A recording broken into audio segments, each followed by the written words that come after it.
തന്റെ മികച്ച അഭിനയത്തിലൂടെ മലയാള സിനിമാ പ്രേക്ഷകർക്ക് എന്നും പ്രിയപ്പെട്ട നടിമാരിൽ ഒരാളാണ് ഉർവശി. മലയാളത്തിലെ എക്കാലത്തെ മികച്ച അഭിനയ നേത്രിമാരിൽ ഒരാളാണ് അവർ.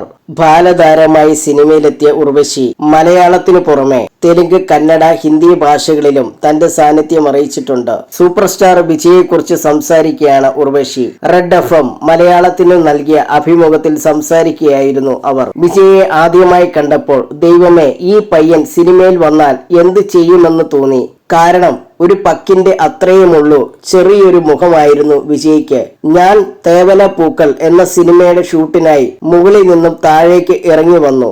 അപ്പോൾ എന്നെ ഒരു അസിസ്റ്റന്റ് ഡയറക്ടർ വന്നിട്ട്, മേഡം നിങ്ങളെ SA ചന്ദ്രശേഖരൻ സാർ കാണണമെന്ന് പറഞ്ഞിട്ടുണ്ട്, ഒന്ന് മുകളിലേക്ക് വരാമോ എന്ന് ചോദിച്ചു. ഞാൻ നേരെ അങ്ങോട്ട് പോയി.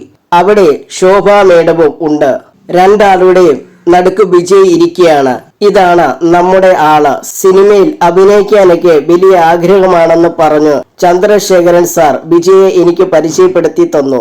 ഞാൻ നോക്കുമ്പോൾ കൊച്ചുമുഖമുള്ള ഒരു പയ്യൻ, തലയുടെ അവിടെയെല്ലാം വല്ലാത്ത ഒരു ഷേപ്പ് ആയിരുന്നു. പക്ഷെ അദ്ദേഹം എത്ര വലിയ താരമായെന്ന് നോക്കൂ. തമിഴ് സിനിമയെ തന്നെ ഭരിക്കാൻ കഴിയുന്ന ആളായി അസാധ്യമായ ഒരു വളർച്ചയായിരുന്നു അദ്ദേഹത്തിൻ്റെത്, ഉർവശി പറഞ്ഞു.